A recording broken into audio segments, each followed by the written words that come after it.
বাড়িতে মাছ নেই, কী রান্না হবে দুপুরবেলা মাথা খারাপ হয়ে যাচ্ছে। তো সহজেই এই রেসিপিগুলো করে নেওয়া যায়। তার জন্য মসুরি ডাল ২-৩ ঘন্টা ভিজিয়ে রাখা হলো। ভিজিয়ে রেখে এবার ভালো করে ওটাকে পেস্ট করে নিলাম। নিয়ে এদিকে না সয়া একটু নুন দিয়ে সেদ্ধ করে নিয়েছি। সেদ্ধ করে নিয়ে এবার এগুলোকে একটু পেস্ট করে নেব। পেস্ট ঠিক করব না, একটু মানে দানা, দানা থাকবে। ওই পালস মোডে একটু ঘুরিয়ে নেব।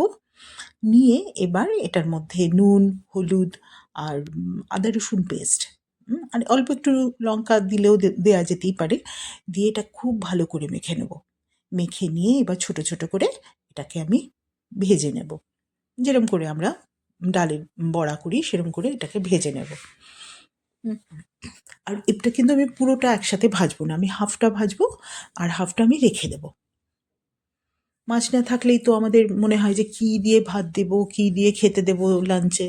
তো এরকম কিন্তু আমাদের মানে পুরনো দিনের অনেক রকম রান্না আছে যেগুলো হলে দেখবে মানে মাছ-টাছ কিচ্ছু লাগে না। এটা দিয়েই সব খাওয়া হয়ে যায়। তো সেরকমই একটা এই মসুর ডালের বড়া রান্না করব আমি আজকে। তো এটাকে আমি ভেজে তুলে রাখলাম।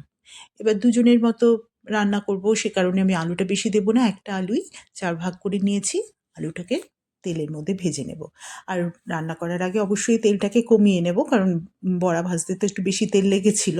তো এবার তেলটাকে কমিয়ে নিয়ে এবার নুন হলুদ দিয়ে আলুটাকে ভেজে নেব। আলুটাকে ভাজা মানে আলুটা ভাজা হয়ে গেলে এবার কুচি করে রেখেছি পেঁয়াজ, পেঁয়াজটা দিয়ে দেব। পেঁয়াজটাকে খুব ভালো করে ভাজবো। ভাজা হয়ে গেলে তার মধ্যে সমস্ত মশলাগুলো দিয়ে দেবো। আদা, রসুন, আদা রসুন পেস্ট, জিরে, ধনে, লঙ্কা, হলুদ যা, যা আমরা দিই সাধারণ রান্নায়।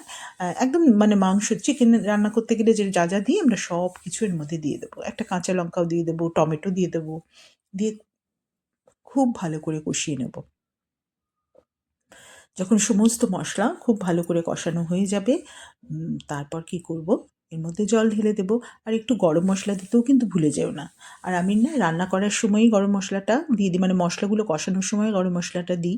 কারণ গরম মশলার যে একদম সবার শেষেও দেওয়া হয় যাতে গন্ধটা ভালো আসে। কিন্তু আমার বাড়িতে আবার সেই গন্ধটা পছন্দ করে না। তাই আমি রান্না মানে মশলা কষানোর সময়ই গরম মশলাটা দিয়ে দিই। আর ধনেপাতাও অল্প একটু দিয়ে দিলাম এখানে। তাতে না গন্ধটা খুব ভালো লাগে আমার। আর সবার শেষেও আবার একটু না হয় দিয়ে দেবো। এবার জল ঢেলে ওটা ফুটতে থাকুক। ততক্ষণ আমি বাকি যে মসুর ডালটা রেখে দিয়েছিলাম সেই মসুর ডালটা দিয়ে কী করব দেখো। এবার ২ টো আলু, কাঁচা আলু আমি ভালো করে গ্রেট করে নিলাম। নিয়ে এগুলো কিন্তু খুব ভালো করে ধুয়ে, না তো কালো হয়ে যায় আলু। সবাই জানো তোমরা যে ভীষণ বিচ্ছিরি একটা রং হয়ে যায়, কালো হয়ে যায়। ভালো করে ধুয়ে নিয়ে নিংড়ে নিয়ে নিলাম। নিয়ে এর মধ্যে পেঁয়াজ কুচি, তারপর ধনেপাতা কুচি, কাঁচা লঙ্কা কুচি সব দিয়ে আর অল্প একটু ১ চিমটে সোডা, খাওয়ার সোডা দিয়ে ভালো করে মেখে রেখে দিলাম। এদিকে আমার বড়ার তরকারিটা তো রেডি হয়ে গেল। আর এটা না ভীষণ ভালো খেতে হবে। বুঝতেই পারছো যে কতটা ভালো খেতে হবে, একদম মানে ভীষণ ভালো হয়। আচ্ছা, আর এদিকে আমি বড়াগুলোকে ভেজে নিই।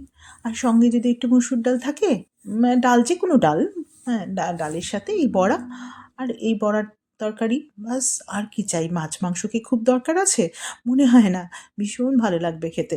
তোমরা একদিন করে দেখো, যেদিন মাছ মাংস বাজার থাকবে না সেদিন এমনি করে দেখো। দেখবে সবাই খুব খুশি হবে।